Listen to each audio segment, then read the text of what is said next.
Air froid. Howard Philip Lovecraft, 1926. Lu par Bertrand B. Vous me demandez de vous expliquer pourquoi je crains l'air froid, pourquoi je tremble plus que les autres dès que j'entre dans une pièce froide, et parais malade, pris de nausées, lorsque la fraîcheur du soir s'insinue sous la chaleur d'un après-midi de fin d'automne. Il y en a qui disent que je réagis au froid comme d'autres à une mauvaise odeur. Je suis bien le dernier à les démentir. Ce que je vais faire maintenant, c'est vous rendre compte de l'incident le plus abominable qui me soit jamais arrivé, et vous laisser le soin de juger, de dire s'il existe une explication satisfaisante à ces réactions qui vous étonnent.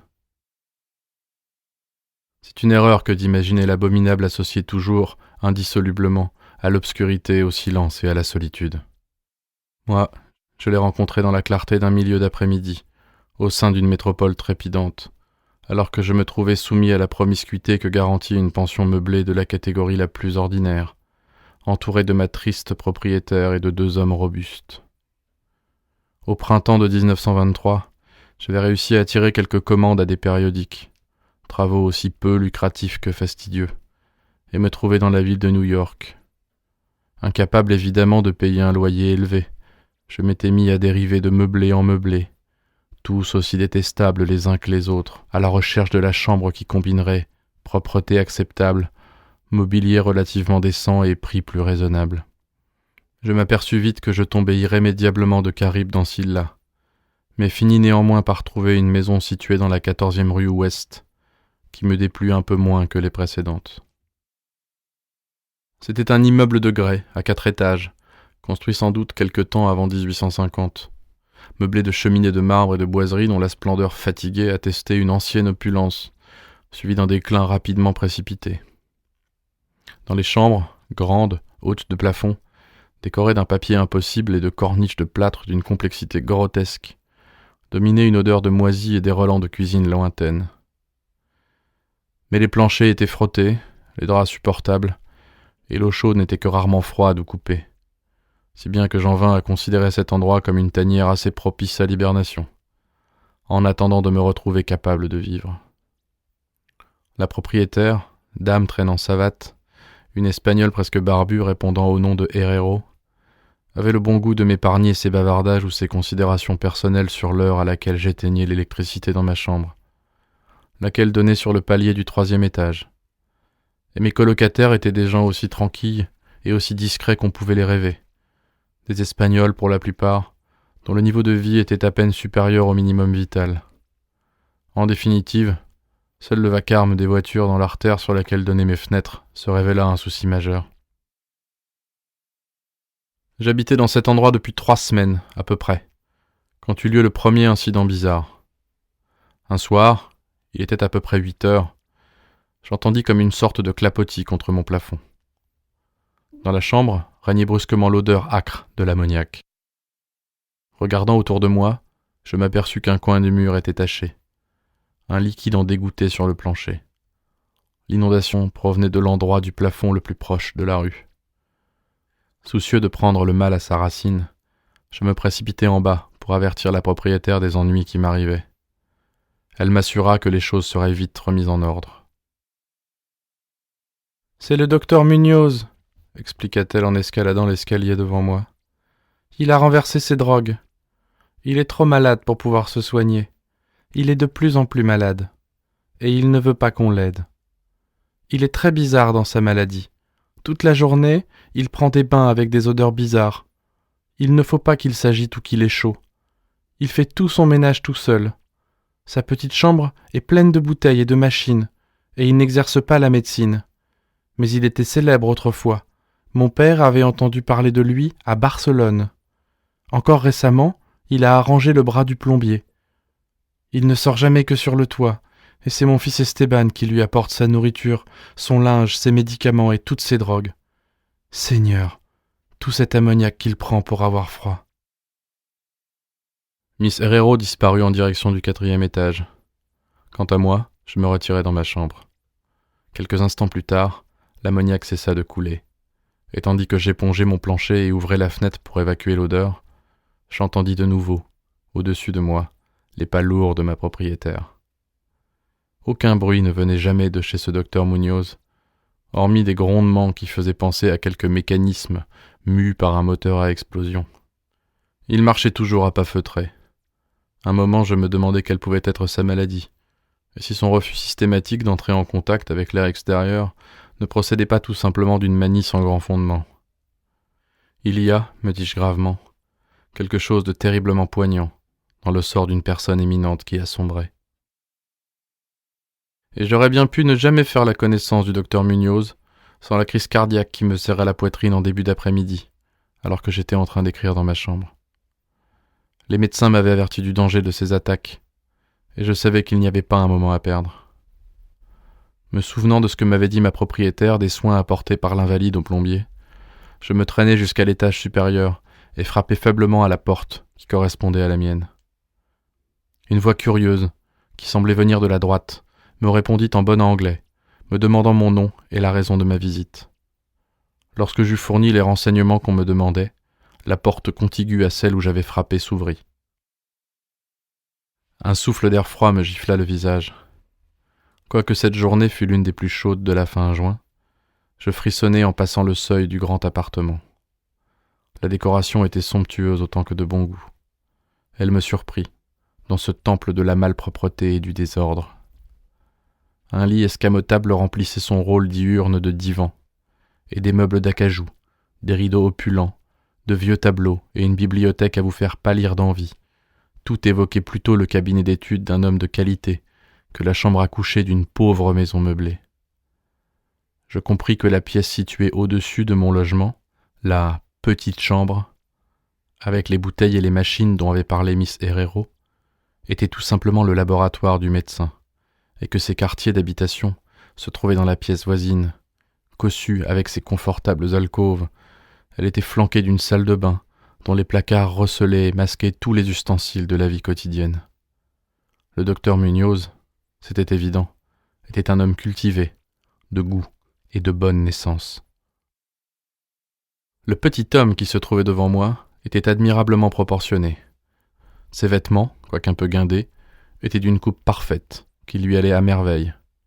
Une tête très distinguée, une expression supérieure mais dépourvue de toute arrogance, un collier de barbe coupé court et gris fer, un pince-nez à l'ancienne mode, encadré des yeux sombres et vivants, et surmonté un nez aquilin qui donnait une sorte d'apparence mauresque à une physionomie typiquement ibéro-celte. Des cheveux épais, bien coiffés, attestaient les visites régulières d'un coiffeur, séparés par une raie impeccable au-dessus d'un front puissant.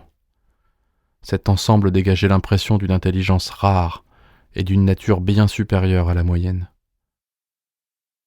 Néanmoins, dès la première vision que j'eus du docteur Munoz au sein de cette atmosphère glacée, j'éprouvai une répugnance que rien dans l'aspect de mon hôte ne pouvait justifier. Seuls les reflets livides de son teint et la froideur de sa main pouvaient donner un fondement physique à ce sentiment. Et pourtant même ces données pouvaient très bien s'expliquer, si l'on consentait à se souvenir que cet homme était un malade. C'était peut-être aussi ce froid bizarre qui atténuait ma bonne impression. La température, en effet, était bien au-dessous de la normale pour une journée si chaude, et tout ce qui est anormal suscite l'aversion, la méfiance et la crainte. Mais j'eus au fait d'oublier mes réticences pour admirer l'extrême habileté de cet étrange médecin. Habileté dont je ne tardais pas à me rendre compte, et pourtant ses mains, tremblantes et glacées, semblaient parfaitement mortes. Il comprit immédiatement ce dont j'avais besoin, et m'administra ses soins avec la suprême dextérité d'un grand maître.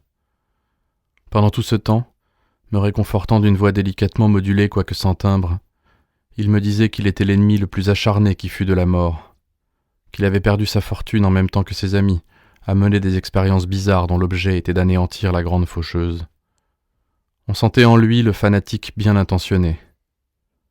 Il monologua longtemps de la sorte, presque comme un vieillard radoteur, tout en m'auscultant et me donnant plusieurs médicaments qu'il alla chercher dans son petit laboratoire. De toute évidence, le voisinage d'une personne de son milieu lui paraissait un heureux dérivatif dans cet environnement douteux, et c'est cela sans doute qui faisait naître en lui le besoin d'évoquer le souvenir de ses années plus fortunées. Sa voix, si elle était étrange, en tout cas était apaisante. Sa respiration me restait inaudible, tandis qu'il m'adressait des phrases bien tournées d'une exquise urbanité. Il essayait de détourner mon esprit de mes soucis personnels en me parlant de ses théories et de ses expériences. Je me rappelle qu'il me consola avec tact de ma faiblesse cardiaque, en me répétant que la volonté et la conscience sont plus puissantes que la vie organique elle-même, si bien qu'à une enveloppe physique précaire, mal développée, un traitement scientifique de ses qualités propres peut fournir une animation fondée sur le système nerveux, malgré toutes les défectuosités fonctionnelles, ou même les lacunes que présente l'arsenal normal des organes. Il se faisait fort, me dit-il presque en plaisantant, de m'apprendre un jour à vivre, ou tout du moins à posséder une sorte d'existence consciente, sans cœur. Pour lui, il souffrait d'un ensemble de maladies qui exigeaient un régime très complexe, dont un froid permanent était l'un des éléments. Toute élévation notable de la température, si elle se prolongeait, pouvait lui être fatale. Il parvenait à maintenir dans son appartement une température égale, de 12 degrés centigrades, grâce à un système de refroidissement par absorption à ammoniac. Et c'était le moteur à explosion de ces pompes que j'avais souvent entendu dans ma chambre, à l'étage inférieur. Ma crise une fois calmée, avec une rapidité merveilleuse, je quittai cette pièce, glacé et frissonnant, disciple convaincu en même temps qu'admirateur sincère de ce reclus au don si étonnant. Telle fut la première des fréquentes visites que j'allais lui faire, mais équipé désormais de chandail et d'un pardessus. Je l'écoutais me parler de ses recherches secrètes, des résultats presque surnaturels qu'il avait obtenus, et je tremblais quelque peu en examinant les volumes antiques et mystérieux qui composaient sa bibliothèque. Je peux ajouter en passant que mon hôte me guérit presque complètement de ma maladie, et pour toujours, grâce à sa science intelligente. J'ai le sentiment, encore aujourd'hui, qu'il ne méprisait pas entièrement les incantations médiévales, étant donné que pour lui, ces formules secrètes mettaient en éveil des stimuli psychologiques rares, capables presque certainement d'exercer des effets assez imprévus sur la substance d'un système nerveux ayant perdu la faculté d'envoyer les pulsations vitales dans les organes. Je fus très frappé de ce qu'il me dit du vieux docteur Torres, de Valence, avec qui il avait partagé ses premières expériences et qui avait réussi à le tirer, 18 ans plus tôt, d'une maladie extrêmement grave qui était responsable de ses infirmités actuelles. Ce vénérable praticien, du reste, n'avait pas plutôt sauvé son collègue que lui-même succombait au redoutable ennemi qu'il venait de combattre avec un tel succès chez son prochain. Peut-être la tension avait-elle été trop forte, car le docteur Munoz me fit clairement comprendre, quoique à voix basse et sans me donner de détails, que la thérapeutique utilisée sortait nettement de l'ordinaire et comportait des procédés que n'auraient certainement pas accueillis avec le sourire les galiénistes respectables du monde traditionnel. Mais en même temps que les semaines passaient, je remarquai avec peine que mon nouvel ami régressait physiquement, lentement, mais irrémédiablement, comme l'avait bien vu du reste Miss Herrero. Les nuances livides de son teint s'accentuaient, sa voix devenait toujours plus caverneuse et indistincte, ses mouvements musculaires étaient moins bien coordonnés, et son esprit et sa volonté témoignaient d'une résistance et d'un esprit d'initiative qui allait sans cesse décroissant.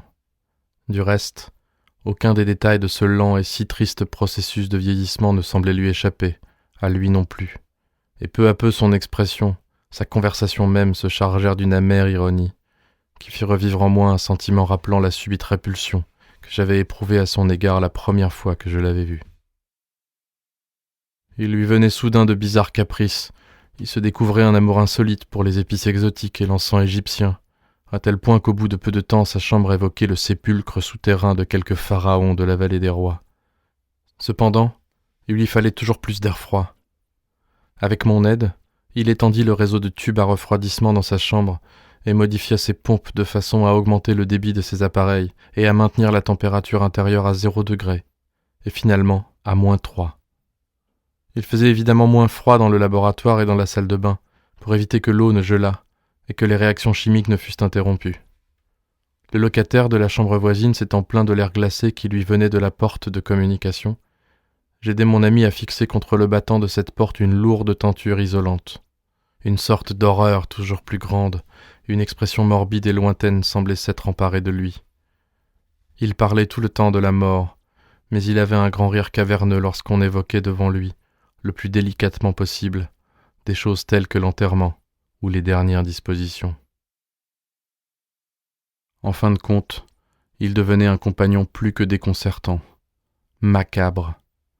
Pourtant, reconnaissant comme je l'étais à celui qui m'avait guéri, je ne pouvais me résoudre à l'abandonner aux étrangers entre les mains desquels il serait tombé si j'avais manqué.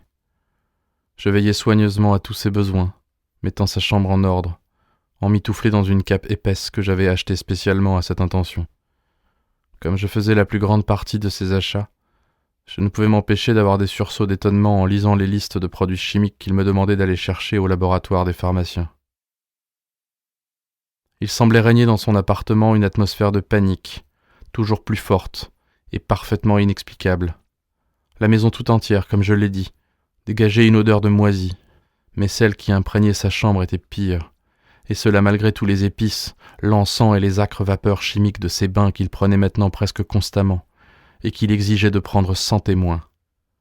Je me rendais compte que cette odeur devait avoir un rapport avec sa maladie, et je frissonnais, seul avec moi-même, en me demandant ce qu'elle pouvait être.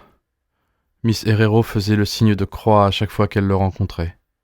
Elle me l'abandonna sans scrupule, interdisant même à son fils Esteban de continuer à faire des courses pour lui. Quand je lui proposai de consulter d'autres médecins, le malade eut une crise de rage à la limite de ses forces. De toute évidence, il devait éviter les efforts physiques et les émotions violentes, et pourtant, sa volonté et sa force vitale se sclérosant plutôt qu'elle ne s'évanouissait, il refusait systématiquement de rester dans son lit. Puis la lassitude de cette première période fit place à un retour de son ancien esprit d'entreprise, et il parut tout prêt à braver plus audacieusement que jamais toutes les gémonies de la mort, peut-être parce qu'il sentait se poser chaque jour un peu plus sur son corps les griffes de cet éternel ennemi. Il avait pratiquement abandonné toute habitude de manger, habitude qui, du reste, chez lui, n'avait jamais été plus qu'un rite sommaire.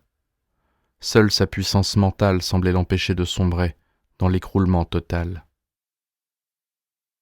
Puis il se mit à réaliser, des heures durant, de longs documents qu'il scellait soigneusement et me recommandait ensuite, avec 1000 détails, de transmettre après sa mort à un certain nombre de personnes dont il me donna les noms. Pour la plupart, c'étaient des lettrés des Indes occidentales, mais il y avait aussi dans sa liste un médecin français, célèbre autrefois, et que je croyais mort depuis longtemps, mais au sujet duquel avaient couru les bruits les plus fantastiques.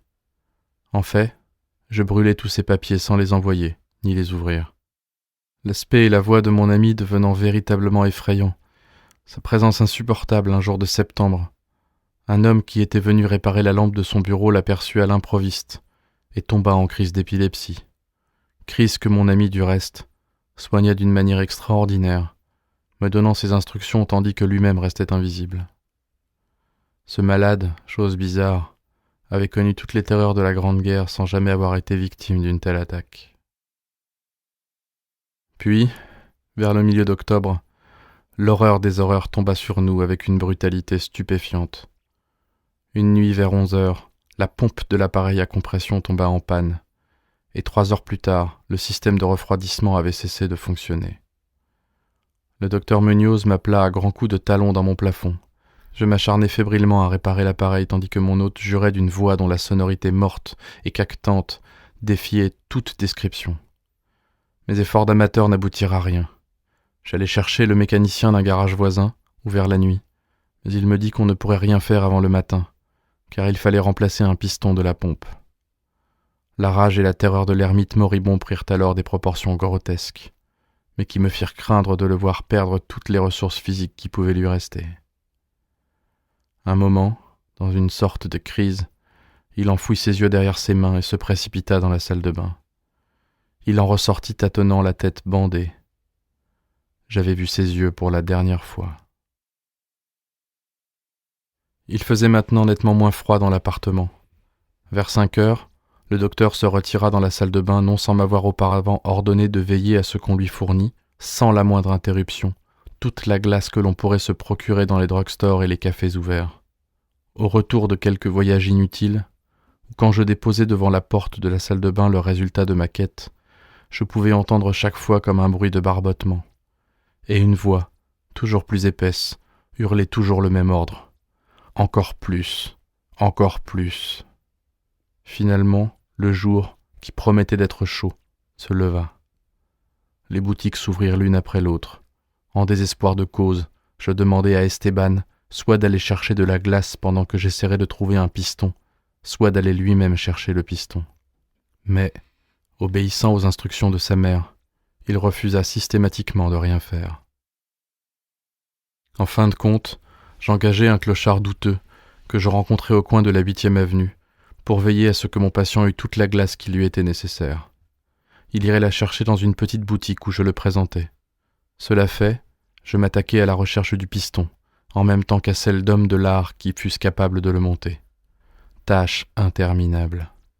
À l'image de mon ermite, j'étais presque malade de rage, en voyant les heures s'écouler dans cette course affolée, dans ces séries de coups de téléphones inutiles. Je ne pris même pas le temps de manger. Ce fut une course éperdue de boutique en boutique, ici et là, toujours plus loin, en métro, en taxi. Vers midi, néanmoins, je finis par trouver un magasin, au diable, qui possédait les pièces dont j'avais besoin.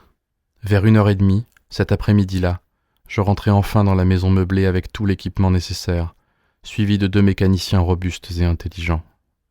J'avais fait tout ce que j'avais pu, et j'espérais qu'il n'était pas trop tard. Mais une terreur noire et sourde avait pénétré avant moi dans l'immeuble. La maison était en proie à un tumulte innommable, et au-dessus du vacarme des voix terrorisées, j'entendis un homme qui priait à haute voix, et d'une voix de basse. Il y avait des choses redoutables dans l'air, on le sentait, et les locataires murmuraient de bouche à oreille, égrenant leurs chapelets, que les poussaient à réciter l'odeur provenant de la porte du docteur, toujours systématiquement fermée à clé. Le clochard que j'avais requis s'était enfui en criant, les yeux fous, aussitôt après avoir apporté sa 2e provision de glace. Peut-être était-ce le résultat d'une curiosité excessive. Il ne pouvait naturellement pas avoir fermé derrière lui la porte à clé. Maintenant, pourtant, elle était condamnée de l'intérieur. Aucun son ne nous venait plus de l'appartement, à l'exception d'une sorte de bruit de gouttes épaisses et lourdes qui tombaient pesamment, et sur la nature desquelles on n'osait pas s'interroger. Après quelques secondes de discussion avec Miss Herrero et les mécaniciens, malgré la crainte qui me rongeait jusqu'à la moelle des os, je pris la décision d'enfoncer la porte. Mais la propriétaire heureusement trouva le moyen de faire tomber la clé de l'extérieur, à l'aide d'un fil de fer. Auparavant, nous avions ouvert toutes les portes de toutes les chambres de l'étage et toutes les fenêtres de la maison. Nous protégeant le nez avec des mouchoirs tremblants, nous pénétrâmes enfin dans cette pièce maudite, orientée au sud, où brillait le chaud soleil du début de l'après-midi. Une sorte de traînée sombre et graisseuse passait sous la porte de la salle de bain, entr'ouverte, allait jusqu'au vestibule et de là au bureau, où s'était formée une mare à faire frémir. Quelque chose était griffonné au crayon, d'une écriture tremblante, sur un morceau de papier atrocement marbré, comme par les griffes elles-mêmes qui avaient tracé ces derniers mots dans l'urgence du désespoir. Et de là, la piste menait au lit, où elle mourait d'une façon que je ne saurais dire. Ce qui se trouvait, ou ce qui s'était trouvé sur le lit, je ne peux même pas entreprendre de le décrire. Songer à cette idée me tue. Mais je le compris en m'emparant de ce papier gras, en le lisant, avant d'y mettre le feu. Je le devinais au sein de mon intime frayeur, tandis que la propriétaire et les 2 mécaniciens, pris de panique, s'enfuyaient de cet endroit maudit pour aller balbutier d'incohérents récits au commissariat de police. Et les mots nauséeux de ce message me parurent presque impossibles à accepter par ce chaud soleil et dans cette lumière dorée, tandis que l'on entendait le bruit des voitures et des camions et la clameur qui montait de la 14e rue. Pourtant, je dois avouer que ce que je lus à ce moment-là, je le crus. Est-ce que je le crois encore maintenant ? Franchement, je ne saurais le dire. Il y a des choses à propos desquelles il vaut mieux ne pas réfléchir. Tout ce que je peux affirmer, c'est que je hais l'odeur de l'ammoniac et que je m'évanouis au moindre courant d'air froid. La faim, disait ce griffonnage atroce, la faim est là. Il n'y a plus de glace. L'homme a jeté un coup d'œil à l'intérieur et il s'est sauvé. Il fait plus chaud à chaque minute, les tissus ne peuvent pas tenir. J'imagine que vous avez compris ce que je voulais dire à propos de la volonté et de la conservation du corps après que les organes ont cessé de fonctionner. C'était parfait en théorie, mais ne pouvait durer indéfiniment. Il y a eu une détérioration progressive que je n'avais pas prévue. Le docteur Torres l'avait compris, mais le choc l'a tué. Il ne pouvait supporter ce qu'il avait à faire. Il était contraint de m'enfermer dans un endroit aussi sombre qu'étrange, où il pût s'occuper de ma matière et me faire revenir à la vie. Mais les organes refusèrent de se remettre à travailler. Il fallait le réaliser à ma façon, par la voie que je préconisais, la préservation artificielle. Car, comprenez-vous, je suis mort il y a aujourd'hui 18 ans.